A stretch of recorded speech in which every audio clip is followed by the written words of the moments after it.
Shalom, selamat datang di ibadah online Gereja Mawar Syaron Regional Jawa Tengah dan DIY. Mari tetap antusias dan memiliki hati yang haus dan lapar untuk menerima pesan Tuhan lewat firman yang akan disampaikan pada hari ini. Dan welcome home kami ucapkan bagi Bapak Ibu Saudara yang baru pertama kali bergabung bersama dengan kami. Dan untuk kita dapat tetap saling terhubung, silakan follow akun Instagram kami @gms_semarang dan subscribe akun YouTube kami GMS Jawa Tengah DIY. Bagi Bapak Ibu Saudara yang membutuhkan dukungan doa ataupun komunitas rohani, silakan hubungi kami melalui nomor WhatsApp 08222 30390. Memberikan persembahan adalah bagian daripada ibadah kita.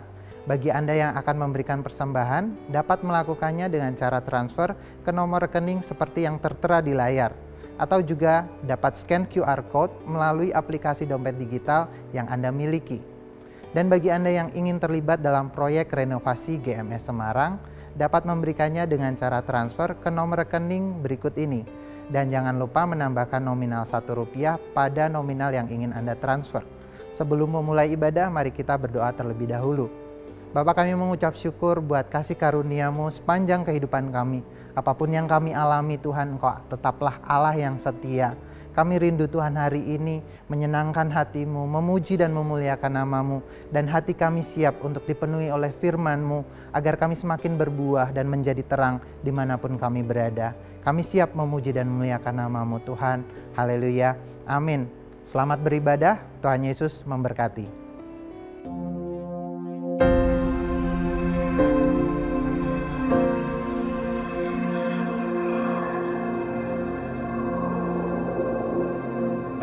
Orang yang suka memuji akan kuat roh doanya. Orang yang berdoa pasti berakhir memuji. Karena Allah bertata di atas pujian. Siapa memuji, Allah mengatasi hidupnya.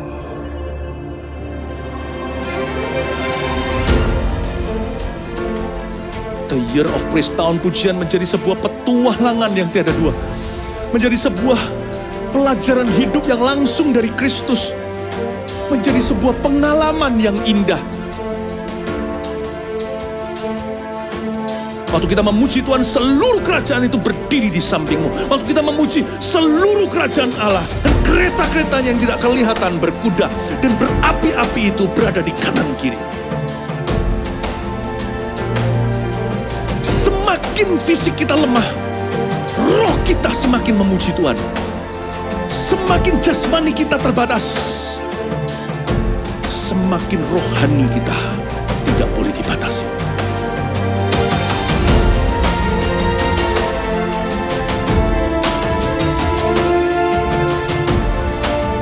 Welcome to the Year of Praise and Provision. Mari kita mengizinkan Tuhan merajut rancangan yang belum pernah kita bayangkan.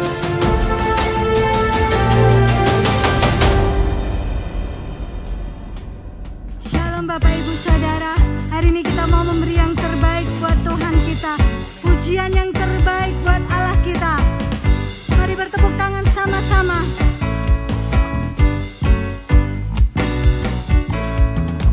Aku temukan kasih yang sejati tiada pernah berubah.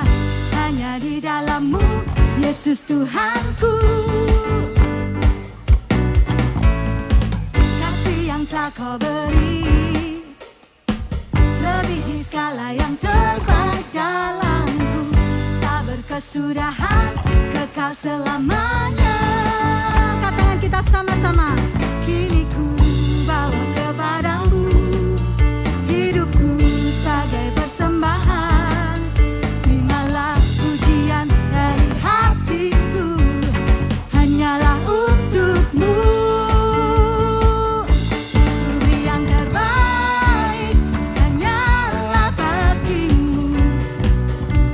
Hanya untukmu yang temu.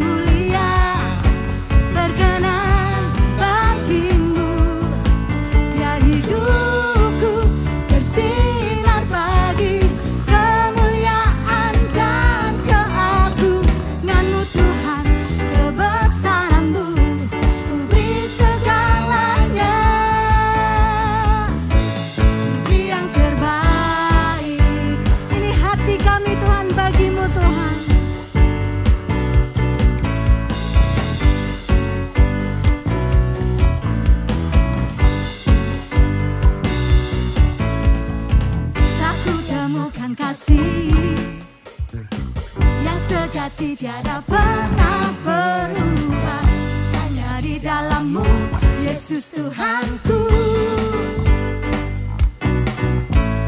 Kasih yang telah Kau beri melebihi segala yang terbaik dalamku, tak berkesudahan, kekal selamanya. Kini ku bawa kepadamu hidupku sebagai persembahan. Terimalah pujian dari hatiku, hanyalah untuk-Mu. Beri yang terbaik, hanyalah bagi-Mu, hanya untuk-Mu yang termulia. Berkenan bagi-Mu, biar hidupku bersinar bagi kemuliaan dan keagungan-Mu Tuhan. Kebesaran-Mu ku beri segalanya, ku beri yang terbaik.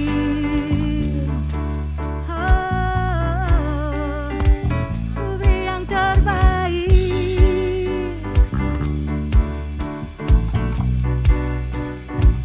Sama-sama.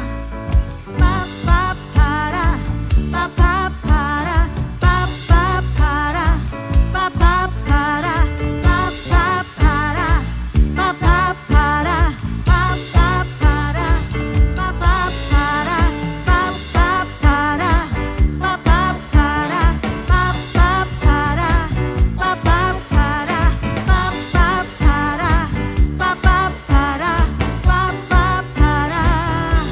Ku beri yang terbaik, hanyalah bagi-Mu, hanya untuk-Mu yang termulia. Berkenan bagi-Mu, biar hidupku bersinar bagi kemuliaan dan keagungan-Mu Tuhan.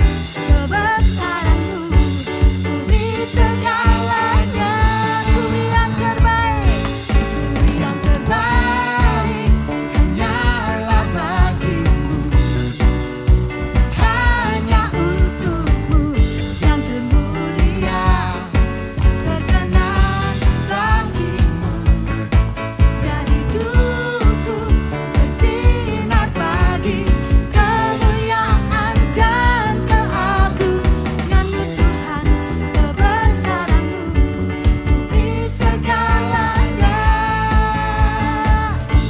ku beri yang terbaik.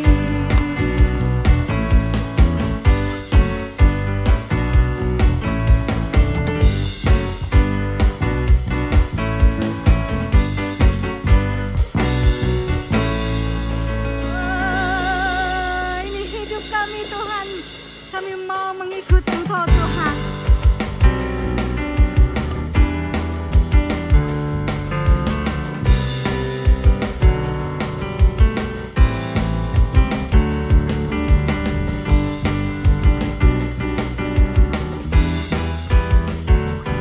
Mari bernyanyi bagi Tuhan kita.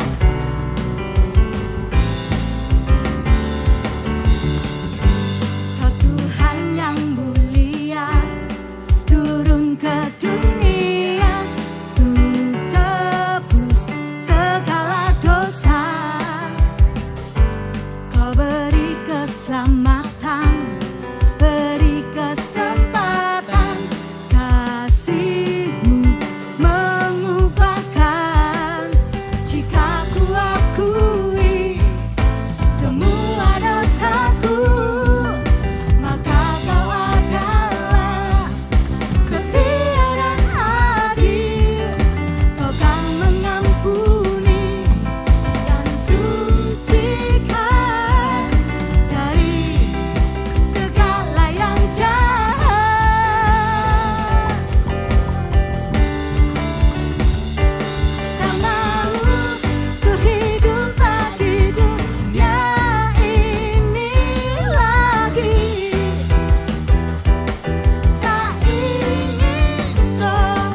datang kepadamu Tuhan, membawa seluruh hidup kami. Engkau yang mengerti setiap hati kami.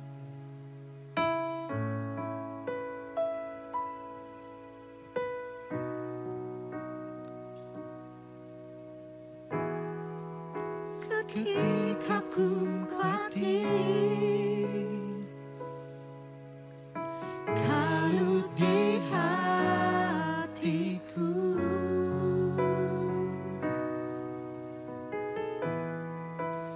ku datang padamu,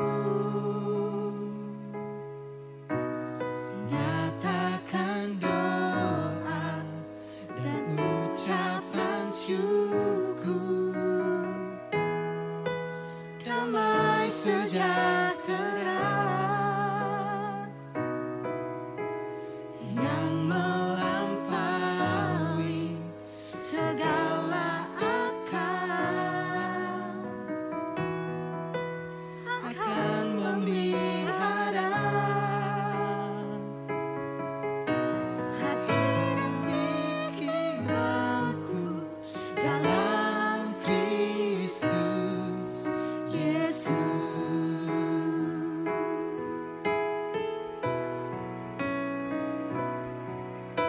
Semua yang benar, semua yang mulia, semua yang adil dan suci, semua yang manis, yang sedap didengar, semua kebajikan yang patut dipuji. Ku pikirkan semua itu.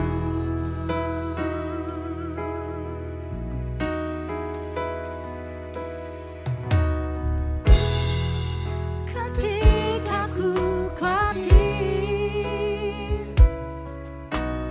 lalu di hatiku,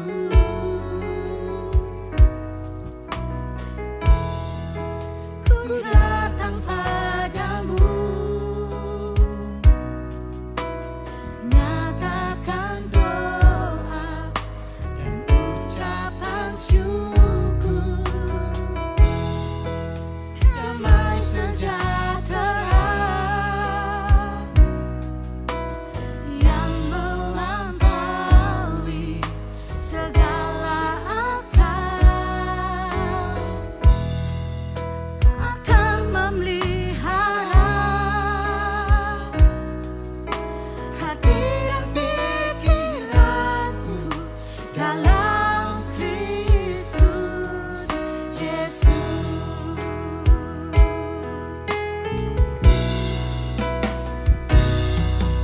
Semua yang benar, semua yang mulia, semua yang adil dan suci,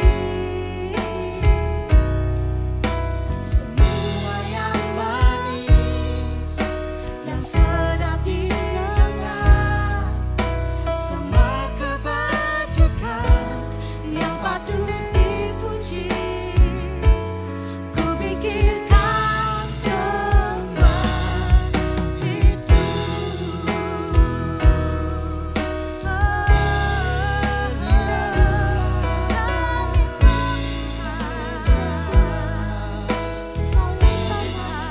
Apa yang baik yang benar, sesuai yang benar kasih-Mu.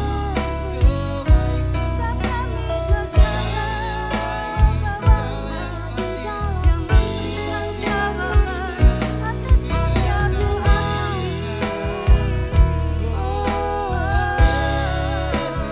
Yesus, terima kasih. Haleluya. Terima kasih buat tuntunanmu. Semua yang benar, semua yang mulia, semua yang adil dan suci, semua yang manis, yang sedap didengar, semua kebajikan yang patut dipuji. Kupikirkan semua itu, semua yang benar, semua yang mulia, semua yang adil dan suci, semua yang manis, yang sedap didengar, semua kebajikan yang patut dipuji. Kupikirkan semua itu, kupikirkan semua itu, kupikirkan semua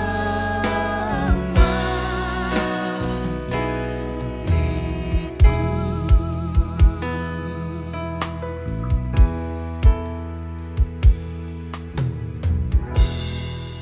Shalom Bapak Ibu Saudara-saudari, saya berharap hari ini Anda dalam keadaan sehat dan terpelihara dan tentunya dalam segala keadaan Tuhan menyertai kita. Hari ini saya akan menyampaikan firman Tuhan dengan judul berseru di tengah badai. Mau tidak mau selama kita hidup di muka bumi ini, kita pasti mengalami namanya proses.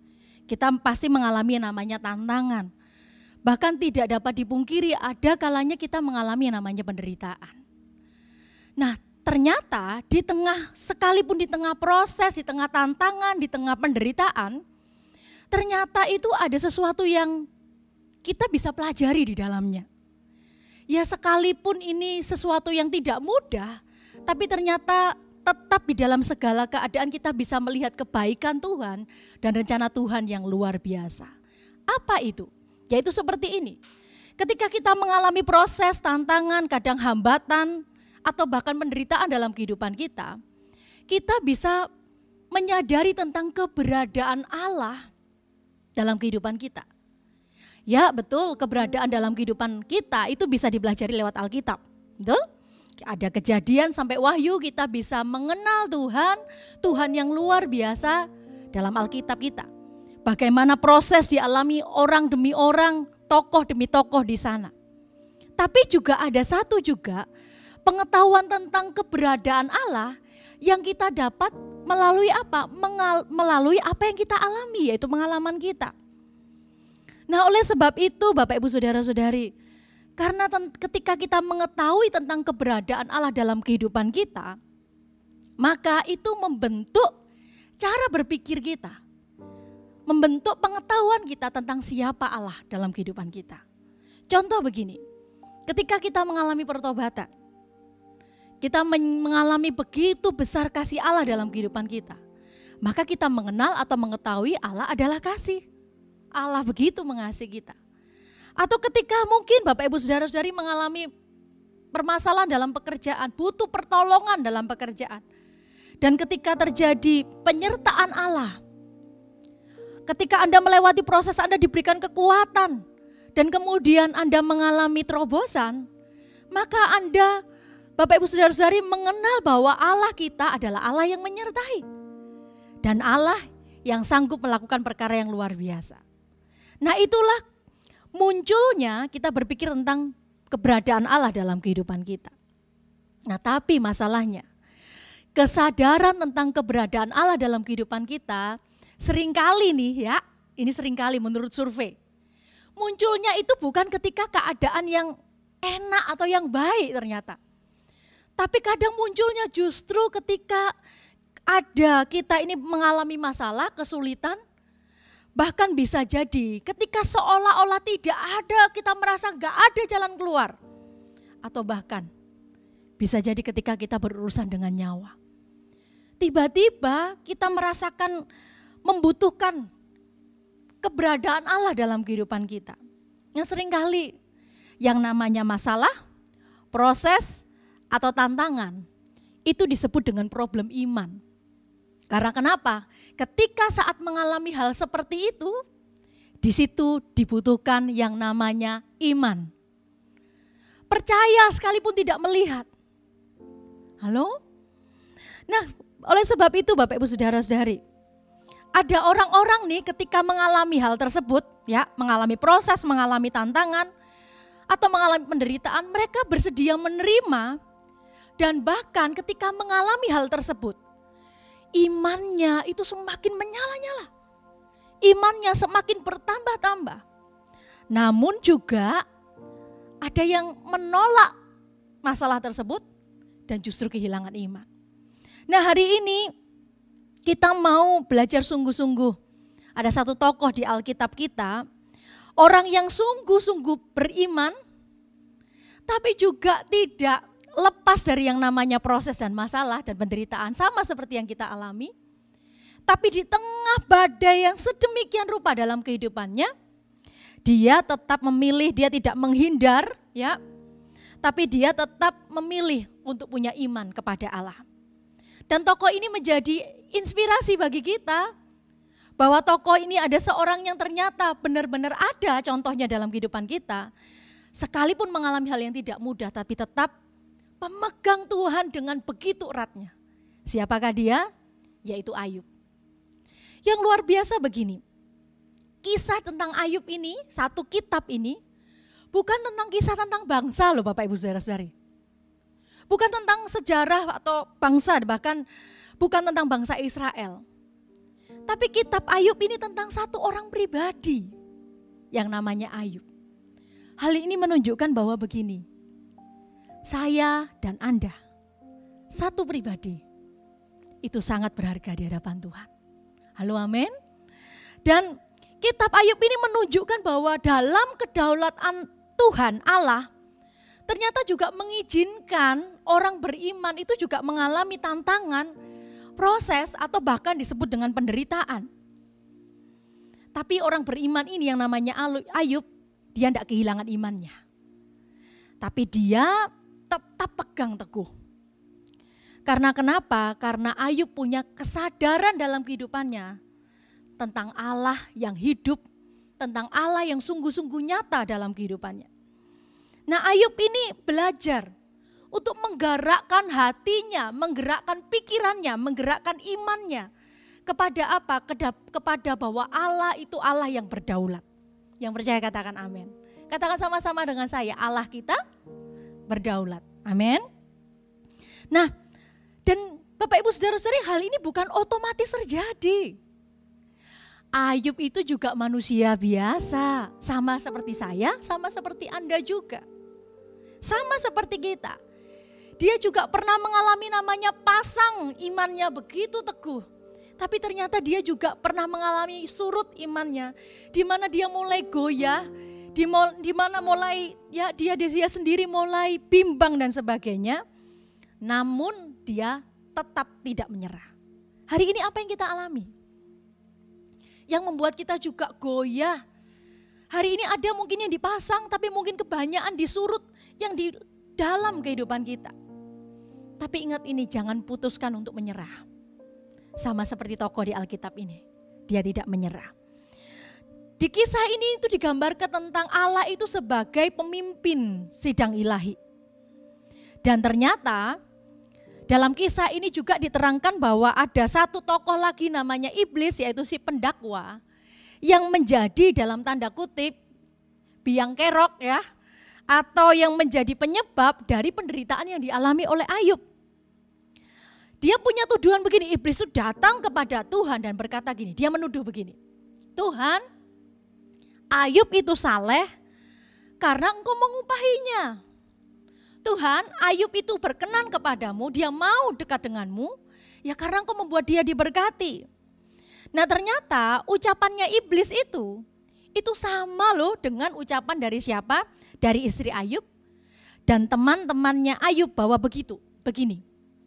Di zamannya Ayub pada masa itu sangat terkenal sekali dengan yang namanya ini. Kalau kesalehan itu pasti diberi upah, tahu upah? Diberi pahala, kesalehan itu diberi upah atau pahala namanya kemakmuran dan kebahagiaan. Tapi kefasikan itu diberi yang namanya penghukuman. Nah paham ini itu sangat terkenal sekali di zaman Ayub. Namanya paham retribusi atau teodesi. Kalau Anda dengar istilah teodesi, itu seperti itu. Yaitu sebuah pemahaman yang mengatakan begini. Allah itu Allah yang adil. Maka Allah itu akan mengganjar atau memberikan ya atau memberkati orang benar dan menghukum orang fasik. Sehingga di dalam kitab Ayub ini ya orang-orang itu pada bingung. Mungkin sekarang kita juga begitu loh Bapak Ibu Saudara-saudari. Bingung. Kenapa? Itu ada paham dikatakan bahwa, ada pemikiran dikatakan bahwa kalau orang benar pasti diberkati. Tapi pada kenyataannya kok berbeda ya. Kok enggak semuanya begitu ya. Kok kontradiktif ya, kok berlawanan ya. Karena kenapa? Ternyata Ayub mengalaminya, orang-orang berpikir orang saleh kok bisa menderita. Orang benar, loh kok bisa ngalami masalah. Tapi ternyata orang fasik, orang yang jahat, orang yang berbuat sesukanya sendiri. Loh kok bisa ada yang bisa menikmati hidup yang lebih enak. Sehingga mereka bingung. Sehingga teman-temannya Ayub, Bildad, Elifas dan Sofar itu berpikir bahwa Ayub ini menderita karena telah melakukan dosa. Tapi Ayub tidak terima. Karena kenapa? Dia berpikir bahwa saya tidak melakukan hal itu. Oleh sebab itu Bapak Ibu Saudara-saudari, kitab Ayub ini ditulis untuk meruntuhkan pemahaman yang salah, yaitu tentang yang namanya teodesi. Ternyata orang benar juga bisa mengalami masalah. Ternyata orang beriman, orang saleh bisa juga mengalami yang namanya tantangan. Tapi dalam hal ini kita tidak boleh menyerah. Amin. Nah, kita mau buka sama-sama apa yang kita pelajari dari Ayub. Yaitu yang pertama, menjadi pribadi yang berkualitas di hadapan Tuhan. Di tengah badai, di tengah tantangan, pertahankan perjuangan iman kita untuk menjadi pribadi yang berkualitas di hadapan Allah. Yang mau katakan yes, amin. Kita baca sama-sama Ayub pasal yang pertama ayat 1 sampai ayat yang kelima. Ada seorang laki-laki di tanah Uz bernama Ayub. Dikatakan orang itu saleh dan jujur. Ia takut akan Allah dan menjauhi kejahatan. Ia mendapat 7 anak laki-laki dan 3 anak perempuan. Ia memiliki 7.000 ekor kambing domba, 3.000 ekor unta, banyak ya Bapak Ibu ya, 500 pasang lembu, 500 keledai betina, dan budak-budak dalam jumlah yang sangat besar. Sehingga dikatakan ini, orang itu adalah yang terkaya dari semua orang di sebelah timur. Anak-anaknya yang laki biasa mengadakan pesta di rumah mereka masing-masing menurut giliran. Dan ketiga saudara perempuan mereka diundang untuk dikatakan apa? Makan dan minum bersama-sama dengan mereka. Dan setiap kali ayat 5, apabila hari pesta telah berlalu, Ayub memanggil mereka dan menguduskan mereka. Keesokan harinya, pagi-pagi bangunlah Ayub. Lalu mempersembahkan korban bakaran sebanyak jumlah mereka sekalian dan sebab pikirnya mungkin anak-anakku sudah berbuat dosa dan telah mengutuki Allah dalam hati. Demikianlah dilakukan Ayub senantiasa. Dilakukan bukan sekali-kali tapi senantiasa, selalu. Ayub ini orang yang dikatakan apa? Saleh, jujur, takut akan Allah dan menjauhi kejahatan. Wow. Orang ini adalah orang yang sungguh-sungguh hidupnya berkenan di hadapan Allah. Bahkan kalau Bapak Ibu Saudara perhatikan, bahkan Allah sendiri yang ngomong. Jadi bukan hanya apa kata orang tapi pribadi, yaitu Allah sendiri yang tahu kedalaman hati dan pikiran setiap manusia. Itu yang berbicara di ayat yang ke-8 dikatakan begini. Lalu bertanyalah Tuhan kepada iblis, apakah engkau memperhatikan hambaku Ayub? Sebab tiada seorang pun di bumi seperti dia yang demikian saleh dan jujur, yang takut akan Allah dan menjauhi kejahatan. Jadi di sini bisa dilihat Ayub ini punya rohani yang luar biasa, yang tidak bercela. Yang menyebabkan Ayub ini mengasihi Tuhan, yang menyebabkan Ayub ini mencari Tuhan, itu bukanlah kekayaan dan kemakmurannya. tapi dia punya hubungan pribadi dengan Allah, kedekatan dengan Allah. Nah Bapak Ibu Saudari, oleh sebab itu pentingnya untuk kita punya relationship atau membangun hubungan kedekatan dengan Tuhan. Tapi Bapak Ibu Saudari, Ayub ini sang konglomerat ya, istilahnya pada zamannya itu. Kalau zaman sekarang mungkin ya ampun, kekayaannya pasti luar biasa ya. Perlu diketahui bahwa begini, Ayub itu senantiasa berdoa kepada Tuhan.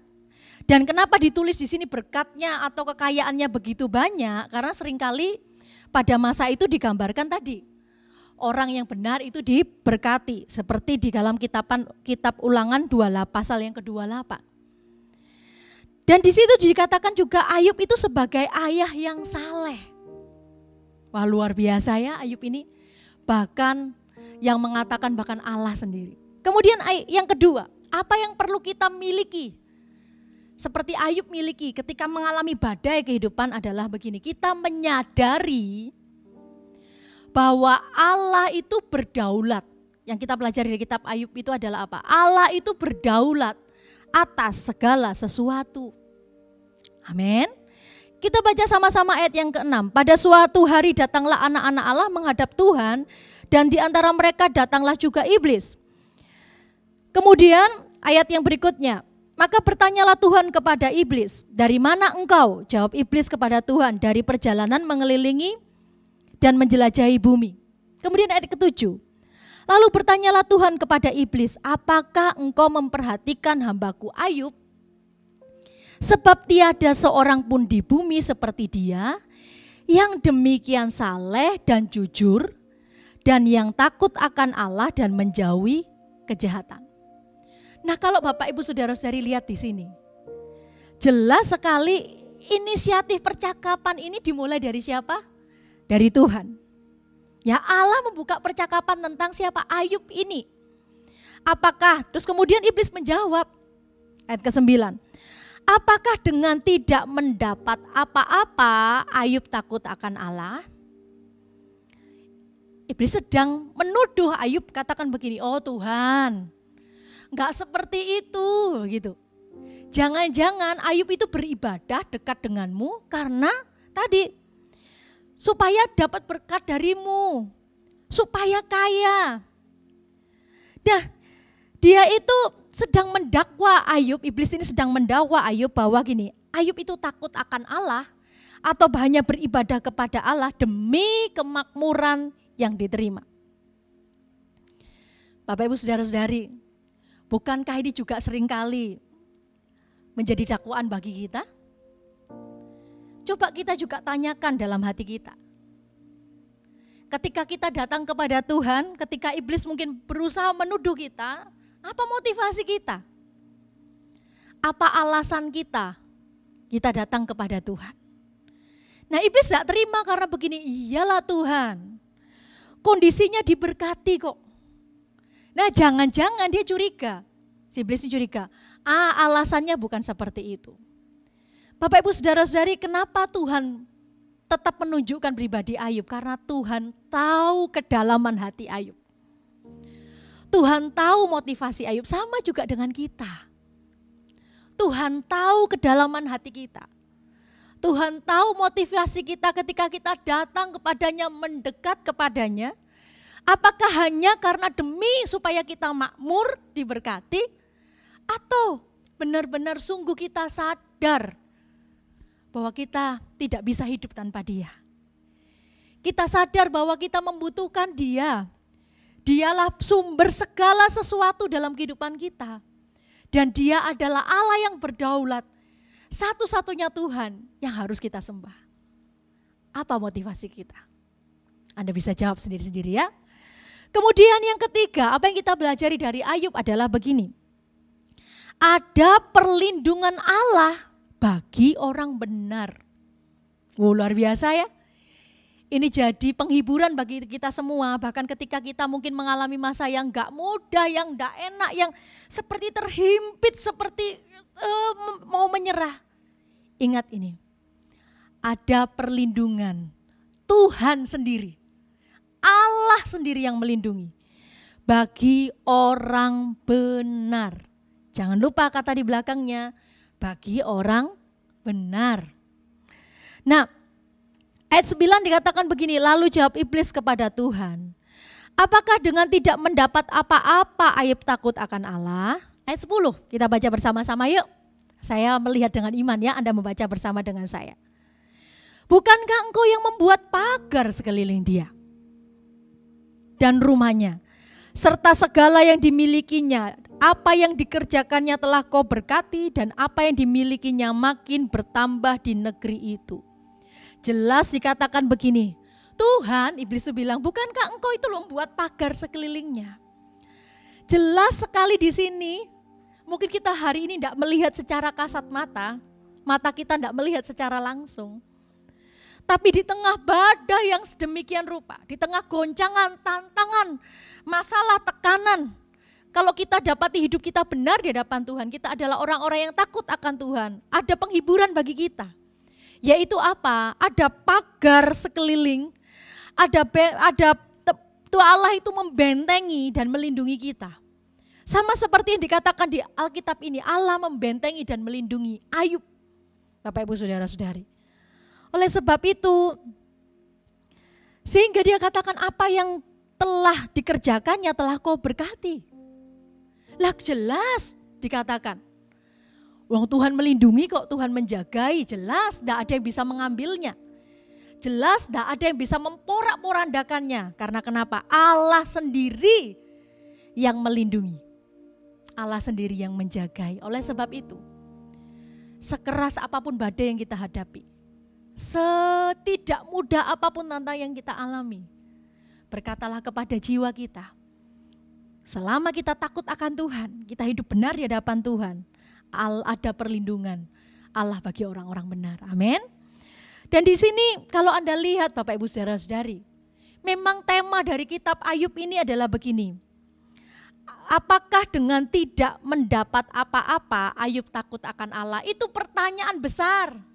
Sehingga Ayub diizinkan mengalami berbagai macam hal yang tidak mudah. Karena pertanyaannya, istilahnya dalam bahasa kita, tulus sungguhankah? Mengasihi Tuhan dengan sungguh-sungguhkah? Atau ada motivasi yang lain? Dan itu tidak terlihat ketika kondisi jarang sekali terlihat ketika kondisi sedang diberkati. Tapi itu terlihat ketika dalam kondisi yang tidak mudah. Nah dalam ayat yang 11, ya, kalau Anda lihat iblis itu mengetahui bahwa Allah memasang pagar pelindungan di sekitar Ayub, di sekitar orang-orang benar. Ayat yang ke-11, iblis berkata begini, tetapi ulurkan tanganmu dan jamahlah segala yang dipunyainya, ia pasti mengutuki engkau di hadapanmu. Iblis sedang tanya Tuhan, kau yakin tak? Yakin tak Tuhan membangga-banggakan Ayub itu sungguhan Pak? Serius tak? Apakah Ayub nanti coba kalau semua diambil? Iblis berkata begini, beda, bukan Ayub tidak akan seperti ini. Dia pasti mengutuki engkau. Goalnya iblis dalam kehidupan kita adalah begini. Ketika sampai ada tantangan, ada masalah, ada penderitaan yang sedemikian rupa, dia berharap bahwa kita sebagai anak-anak Tuhan itu bukan ya memuji menyembah Allah lagi, bukan mengucap syukur kepada Allah lagi. Goalnya adalah kita mengutuki Allah dan kita meninggalkan Allah. Itulah yang menjadi goalnya, tujuannya.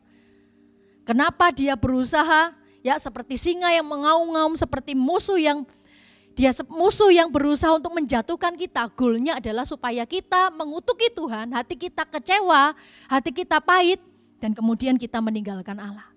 Itu juga yang diharapkan ketika dia minta izin kepada Tuhan dan berkata, coba ambil pagar itu.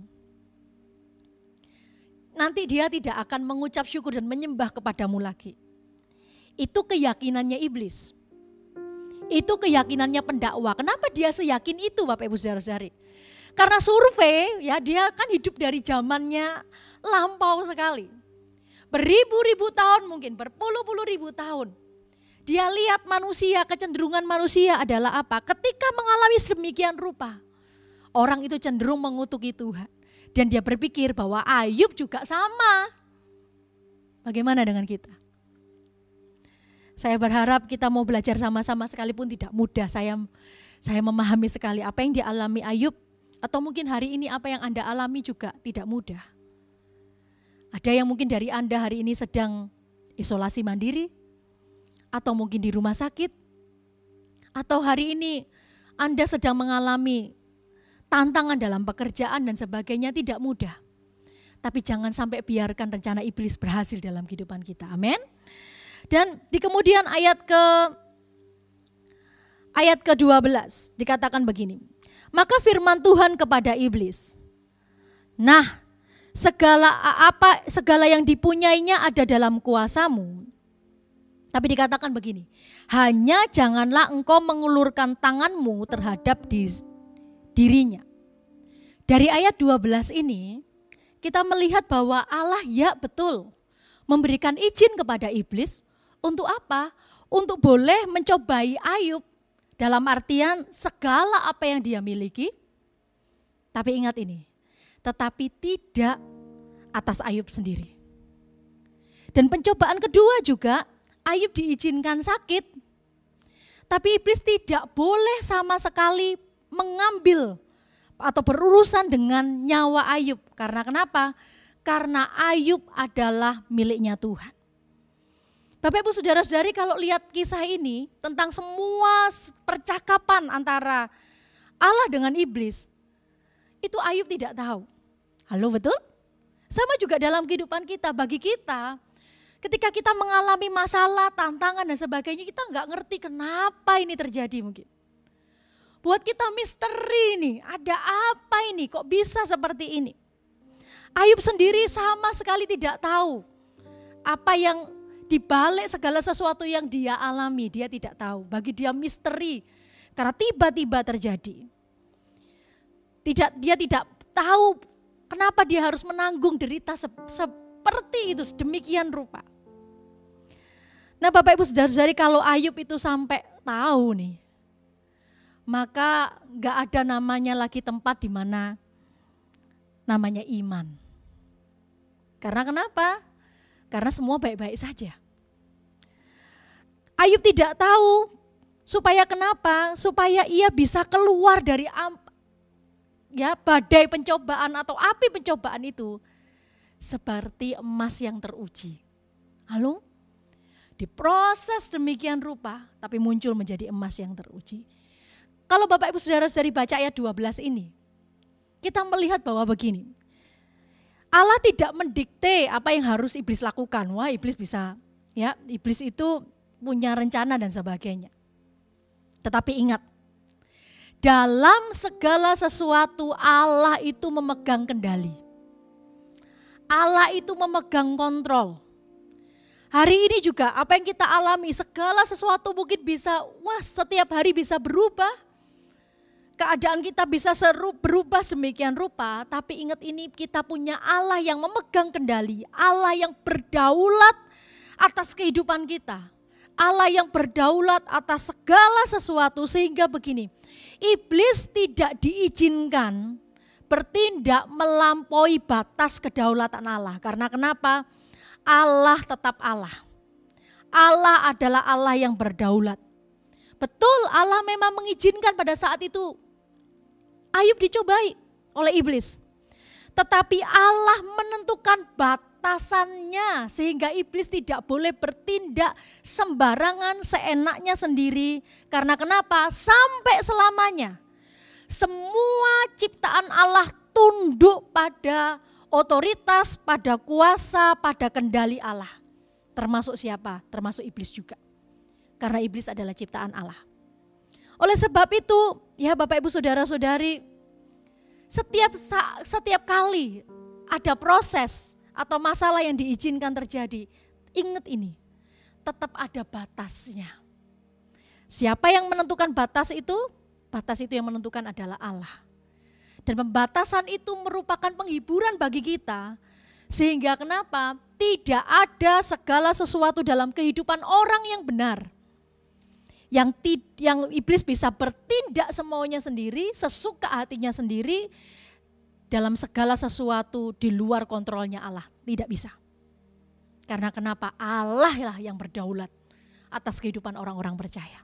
Atas semua ciptaannya. Yang percaya katakan amin. Sehingga kalau Anda lihat di sini, maka penderitaan Ayub dimulai. Ternyata gambaran selama ini orang benar itu selalu diberkati dan tidak pernah menderita, runtuh pada saat ketika 4 bencana menimpa Ayub. Kalau Anda lihat di ayat 14 sampai 19 pertama kali, ya para pelayannya berkata begini, orang-orang Sheba menyerang dan merampas, cuma aku yang luput. Begitu kalau Anda lihat. Terus kemudian datang lagi, api membakar serta memakan habis kambing domba dan penjaga-penjaga. Hanya aku yang luput. Kemudian lagi orang-orang Kasdim. Ini dikatakan orang-orang yang disebut itu adalah bangsa-bangsa musuh. Menyerbu unta-unta dan merempasnya serta membunuh penjaganya dengan mata pedang. Hanya aku yang luput, disisain satu orang aja. Dan bahkan yang terakhir, semua anak tuan mati. Hingga hanya aku yang luput. Bapak Ibu Saudara-saudari, kalau penderitaan itu menyangkut soal mungkin harta benda, kita mungkin bisa syok, oleng, kaget, betul? Apalagi dikatakan Ayub ini orang terkaya di daerah timur. Dari yang punya semuanya jadi tidak punya apa-apa, itu bisa bikin syok, kaget, dan mungkin down. Mungkin merasa putus asa dan sebagainya. Apalagi dikatakan semua anak tuan mati. Semua anak tuan yang dia berdoa kepada Tuhan setiap hari. Meminta pengudusan untuk anaknya. Mati semua.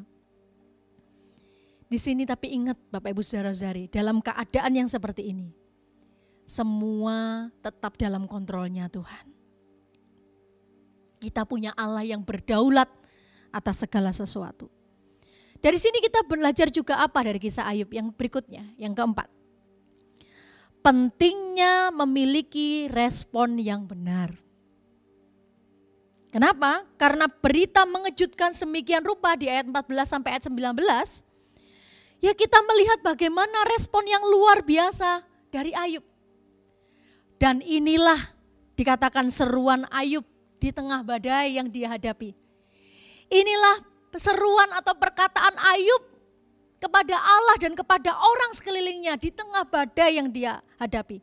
Di ayat 20 sampai ayat yang ke-22 kita baca yuk. Maka berdirilah Ayub lalu mengoyakkan jubahnya dan mencukur kepalanya. Kemudian sujudlah ia menyembah, katanya, dengan telanjang aku keluar dari kandungan ibuku dan dengan telanjang juga aku kembali kepadanya. Tuhan yang memberi, Tuhan yang mengambil, terpujilah nama Tuhan. Dan dikatakan dalam semuanya itu Ayub tidak berbuat dosa dan tidak menuduh Allah berbuat yang kurang patut. Nah Bapak Ibu Saudara-saudari, kalau Anda lihat di sini, apa reaksi Ayub? Yang pertama, yaitu Ayub justru datang dan menyembah kepada Allah. Reaksi yang luar biasa bukan?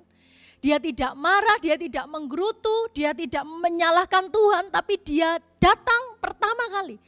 Ketika ada tantangan proses penderitaan apa yang dia alami, yaitu dia datang kepada Allah dan terbukti Ayub tidak mengutuki Allah. Sama juga dalam kehidupan kita Bapak Ibu Saudara-saudari. Ketimbang kita ini ya mencari tahu mengapa atau kenapa ini bisa terjadi, seringkali kita tidak akan menemukan jawabannya di sini. Bahkan peristiwa Ayub juga tidak tahu ternyata di sana ya ada percakapan antara iblis dengan Allah. Ayub tidak mengerti sehingga di dunia saat itu misteri bagi Ayub. Bagi kita pun demikian. Ada banyak hal yang misteri ketimbang kita tanya dan menyesali mengapa ini terjadi kepadaku. Kenapa aku dibuat seperti ini Bapak Ibu Saudara-saudari. Lebih baik kita berseru di tengah badai yang kita alami. Berseru di tengah proses dan tantangan yang kita alami. Kita datang kepada Tuhan, sujud menyembah kepada Tuhan. Karena kenapa? Kita mau belajar bersama-sama dari kisah Ayub ini. Ayub mengakui kedaulatan Allah bahwa apa? Kalau Allah yang memberi, Allah juga bisa mengambil. Itu kedaulatan Allah. Kalau sampai Allah mengizinkannya, Ayub punya respon, dia menerima tanpa menuduh sama sekali Allah berbuat yang Tuhan itu gak adil. Tuhan itu melakukan hal yang kurang patut, enggak. Dan dikatakan apa? Ayub melakukan karena kenapa? Dia merefleksikan diri. Dia berdiam diri 7 hari lamanya dikatakan. Dia diam saja. Dia tidak menggerutu, dia tidak mengutuki Allah, dia diam, dia merefleksikan diri. Dia menyadari bahwa dalam segala sesuatu semuanya miliknya Allah. Bahkan termasuk hidup kita, hidupnya adalah miliknya Allah. Sama juga dengan kita. Tidak mudah memang, saya mengerti. Hidup kita juga adalah miliknya Allah. Dikatakan juga dengan telanjang aku keluar dari kandungan ibuku, dengan telanjang juga aku akan kembali kepadanya. Ayub mengerti bahwa semua yang ada di muka bumi ini hanya sementara. Dan semuanya dia tahu bahwa itu adalah pemberian dari Allah. Itu adalah titipan dari Allah. Baik hartanya maupun keluarganya, semua yang di muka bumi ini adalah, bahkan di alam semesta itu adalah miliknya Allah. Keyakinan itulah yang membuat Ayub tetap bertahan. Yang membuat Ayub tidak goyah ketika mengalami tantangan sedemikian luar biasa. Seperti dengan penyertaan yang kedua dikatakan Tuhan yang memberi, Tuhan yang mengambil. Karena dia berkata seperti ini, Tuhan yang punya hak dalam segala sesuatu. Kita semua enggak sempurna. Tapi Allah itu sempurna, maka rencananya juga sempurna. Itulah yang Ayub percayai. Saya percaya sangat-sangat tidak mudah. Hari ini Anda yang mengalami juga di tengah badai kehidupan. Sangat tidak mudah ketika kita datang kepada Tuhan dan bersujud, menyembah dan berkata, mengucap syukur dan berkata segala sesuatu mendatangkan kebaikan bagiku. Saya tahu tidak mudah. Tapi justru disitulah saatnya kita menunjukkan iman kita bahwa kita mengikut Tuhan. Bukan hanya dalam keadaan yang enak, tapi dalam segala keadaan kita mengikut Tuhan. Yang mau katakan amin. Dan ayat 22 dikatakan begini, Ayub dalam semuanya itu Ayub tidak berbuat dosa. Karena kenapa? Dikatakan di sini tidak berbuat dosa, itu adalah begini. Sekalipun keadaan sulit sekalipun, Ayub tidak melakukan kesalahan, dalam berarti Ayub tidak melenceng dan Ayub tidak berespon mengutuki Allah. Tapi bahkan berkatakan terpujilah nama Tuhan. Dia memuji Allah dalam penderitaan. Bapak Ibu Saudara-saudari, ini menunjukkan bahwa begini. Ayub punya kesadaran yang tinggi tentang peran Allah dalam kehidupannya. Hari ini apa yang membuat kita tidak goyah? Yaitu ketika kita juga punya kesadaran yang tinggi bahwa Allah berdaulat dalam kehidupan kita. Nah, di Alkitab kita juga dinyatakan tentang seruan yang lain. Ternyata di tengah badai ada seruan yang luar biasa, yaitu seruan Ayub kepada Tuhan. Dia datang memuji Allah, menyembah Allah. Tetapi ada seruan yang lain yang ini juga seringkali kita alami, yaitu seruan dari istri Ayub. Istri Ayub juga melihat keluarganya di porak-poranda seperti itu. Istri Ayub juga termasuk terlibat di dalamnya. Kenapa? Anaknya, kekayaannya bersama dengan suaminya, kekayaan bersama dengan suami yang dia bangun bersama-sama juga hilang dalam waktu sekejap loh Bapak Ibu Saudara-saudari. Dan dia juga berseru di tengah badai. Apa reaksi istri Ayub? Apa seruan istri Ayub? Kita buka sama-sama di Kitab Ayub pasal yang kedua ayat yang ke-9. Dalam keadaan yang memprihatinkan di mana Ayub butuh penghiburan, butuh sama-sama pasangan ini saling menguatkan. Justru di ayat yang ke-9 dikatakan begini, maka berkatalah istrinya kepadanya, masih bertekunkah engkau dalam kesalehanmu? Kutukilah Allahmu dan matilah. Seringkali seruan istri Ayub ini juga seringkali juga jadi seruan kita, bukan? Yaitu apa? Tidak terima, tidak bisa menerima keadaan. Dan kemudian berbalik menyalahkan apa? Menyalahkan keadaan dan menyalahkan Tuhan. Tuhan, tidak sanggupkah Engkau melindungi aku? Tuhan, kenapa ini terjadi dalam kehidupanku?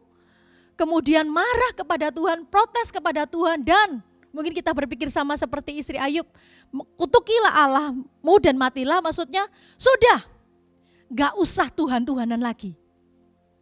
Tuhan membuat keadaan kita seperti ini, sudah gak usah ikut Tuhan-Tuhanan lagi. Apa? Mana Allah yang hidup, mana Allah yang berkuasa. Sudah gak usah ikut-ikut Tuhan lagi deh. Seperti itu. Nah, bisa jadi gambaran dari istri Ayub itu juga seringkali juga menjadi respon kita. Ketika kita mengalami tantangan sedemikian rupa yang mungkin Bapak Ibu Saudara-saudari bertubi-tubi, hari ini ngalamin ini, besok ngalamin ini. Bukan ngalami yang baik tapi mengalami masalah demi masalah, tantangan demi masalah. Ada dua kemungkinan kenapa istri Ayub mengatakan hal itu. Yang pertama, bisa jadi istri Ayub ini gak tega melihat apa yang dialami oleh suaminya yaitu Ayub bertubi-tubi sedemikian rupa. Tapi kemungkinan yang kedua, ya, bisa jadi dia mengalami kesedihan yang amat sangat sehingga membuat dia putus asa. Nah, hari ini apa yang Anda alami? Bagaimana iman Anda? Bagaimana hati Anda? Ayub dan istrinya mengalami hal yang sama. Tapi kedua-duanya memiliki respon yang berbeda. Respon Ayub adalah respon yang benar. Dan respon yang benar ini berkenan di hadapan Allah. Menunjukkan sekalipun dagingku dan hatiku habis lenyap, hanya Engkaulah gunung batuku, pertahananku. Tapi beda dengan istri Ayub.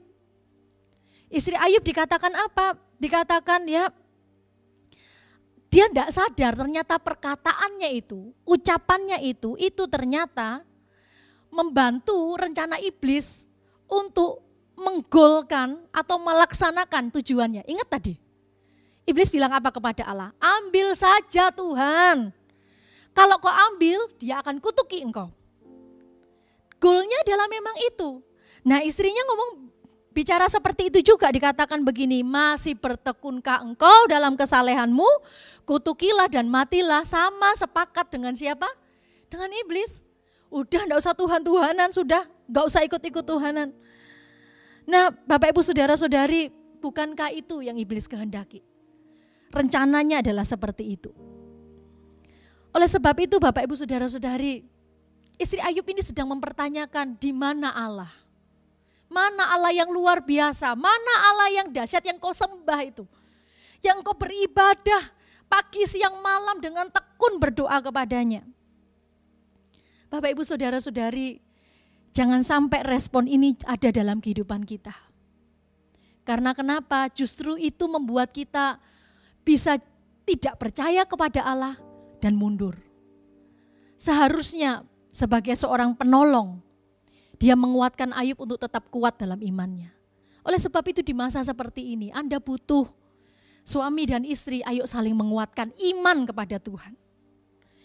Ayo sesama anggota CG, ayo sesama jemaat GMS Jawa Tengah, GMS Semarang, Jawa Tengah dan DIY. Ayo kita kuatkan, justru saat-saat ini kita peduli satu dengan yang lain, justru menguatkan iman, bukan untuk mengutuki atau meninggalkan Tuhan. Justru menguatkan iman, tetap memuji kebesaran Tuhan, kedahsyatan Tuhan sekalipun di tengah badai. Oleh sebab itu Ayub menegur istrinya. Dikatakan ayat 10, dikatakan begini, Ayub 2 ayat 10. Tetapi jawab Ayub kepadanya, engkau berbicara seperti perempuan gila. Apakah kita mau menerima yang baik dari Allah, tetapi tidak mau menerima yang buruk? Dalam semuanya itu Ayub tidak berbuat dosa dengan bibirnya. Kita belajar dari sini, dari kitab Ayub ini. Iman kita itu bukanlah sesuatu yang statis. Dalam kehidupan kita, iman kita itu diuji menjadi dinamis. Kita kadang mengalami namanya naik, tapi kadang kita bisa jadi mengalami hambatan, tekanan yang membuat kita seperti diturunkan seperti itu. Dalam hubungan dengan kita dengan Allah, harus juga Bapak Ibu Saudara kita menunjukkan kita bisa berhasil menghadapi ujian dan tantangan. Sama juga dalam pernikahan bukan? Sama juga dalam semua hubungan bukan? Diuji lewat waktu, tantangan dan sebagainya. Ayub mengalami pergumulan hidup sama seperti kita. Dimulai dari ketaatan, berubah jadi apa? Dialog, konflik dengan teman-temannya karena teman-temannya tidak mendukung malahan. Tapi berakhir dengan ketaatan. Karena kenapa? Ayub mendengar jawaban langsung dari Allah. Ketika kita berseru kepada Allah, kita mendapatkan kekuatan dari Allah. Kita mendapatkan hikmat dari Allah. Oleh sebab itu aplikasi apa yang perlu kita kerjakan? Yang pertama, ayo kita menyadari bahwa dalam penderitaan kita atau mungkin dalam tantangan dan segala sesuatu, kita sebagai orang-orang benar, ingat ini, Allah berdaulat atas segala sesuatu. Allah yang pegang kendali. Tidak ada sesuatu yang di luar kontrol atau yang namanya kebetulan, tidak ada sesuatu yang di luar rencana Allah. Sadari itu. Allah pegang kendali atas segala sesuatu yang terjadi dalam kehidupan kita. Orang-orang benar, orang-orang yang takut akan Allah. Dan yang terakhir, yang kedua, datang kepada Allah dalam doa dengan sungguh-sungguh. Justru ketika badai terjadi dalam kehidupan kita, justru ketika tantangan terjadi dalam kehidupan kita, justru itulah saat yang tepat untuk kita datang kepada Tuhan. Merendahkan hati kita kepada Tuhan. Menyerahkan diri kita kepada Allah. Kita meminta kekuatan kepada Tuhan. Supaya kenapa? Supaya kita tahu bahwa sumber pertolongan kita hanya Tuhan saja. Sumber kekuatan kita hanya Tuhan saja. Berserulah di tengah badaimu. Berserulah di tengah tantangan yang kau alami. Berserulah kepada Allah yang berdaulat atas kehidupan kita. Amin. Mari saya undang sama-sama kita berdoa. Terima kasih ya Tuhan. Buat firman-Mu hari ini ya Tuhan. Kami mau punya respon yang benar seperti Ayub. Terima kasih ya Tuhan. Mari kita nyanyikan lagu ini sama-sama. Haleluya. Lingkupiku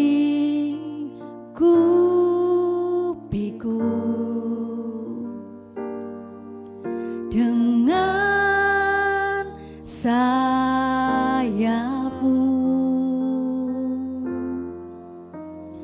naungiku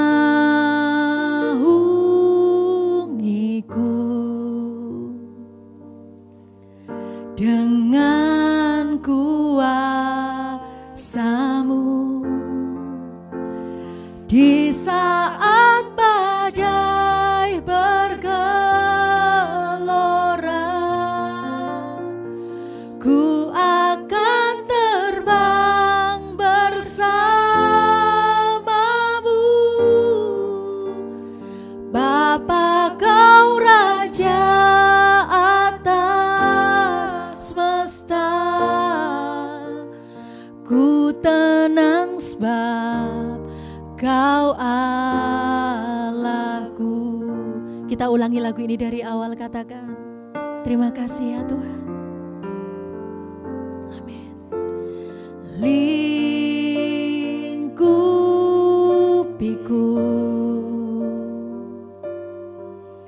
dengan sayap-Mu,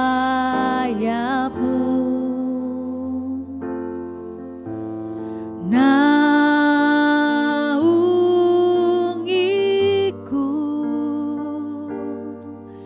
dengan kuasa. Mari angkat kedua tanganmu, katakan di saat badai bergelora. Ku akan terbang bersama-Mu, Bapa Kau Raja atas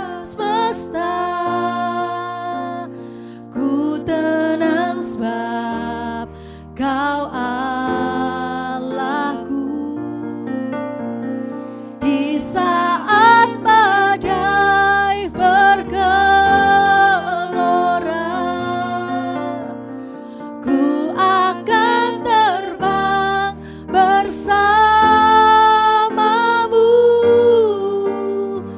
Bapa, Kau Raja atas semesta.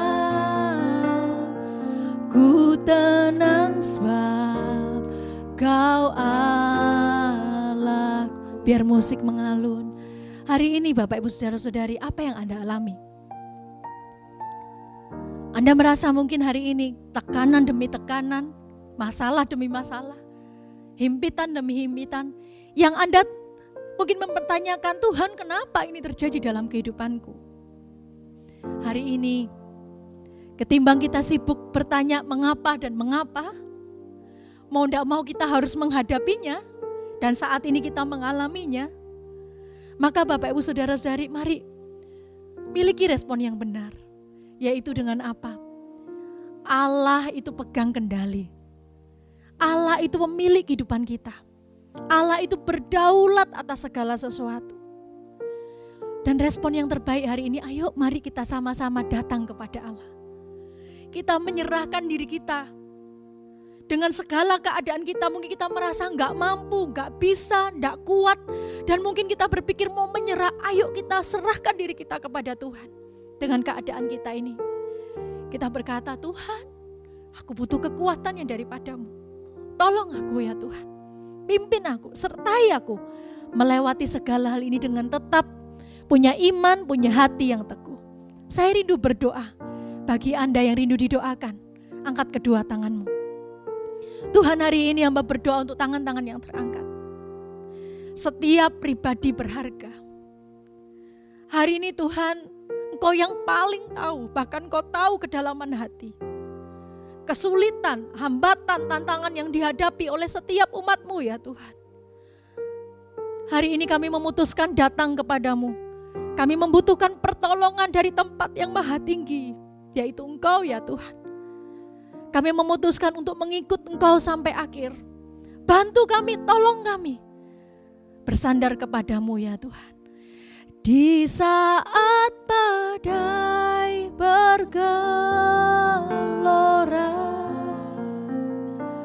ku akan terbang bersamamu. Bapa, Kau Raja atas semesta. Ku tenang sebab Kau Allahku. Bagi Bapak Ibu Saudara-saudari yang hari ini rindu menerima Tuhan Yesus sebagai Tuhan dan Juru Selamat, mari ikuti doa saya.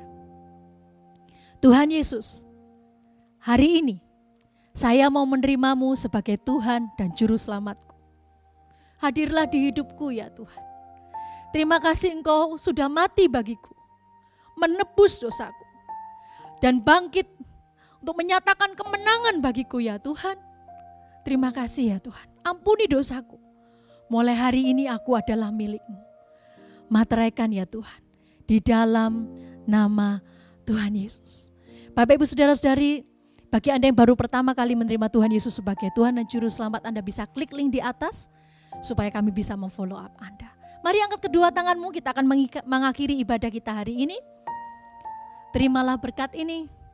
Di tengah badai, di tengah keadaan bahkan yang tidak menentu, terimalah yaitu penyertaan Allah, kesetiaan Allah, kedaulatan Allah. Biarlah itu menyertai Anda dimanapun Anda berada, dari hari ini sampai selamanya, karena Allah adalah setia. Terima di dalam nama Tuhan Yesus. Yang percaya katakan, amin. Tuhan Yesus memberkati.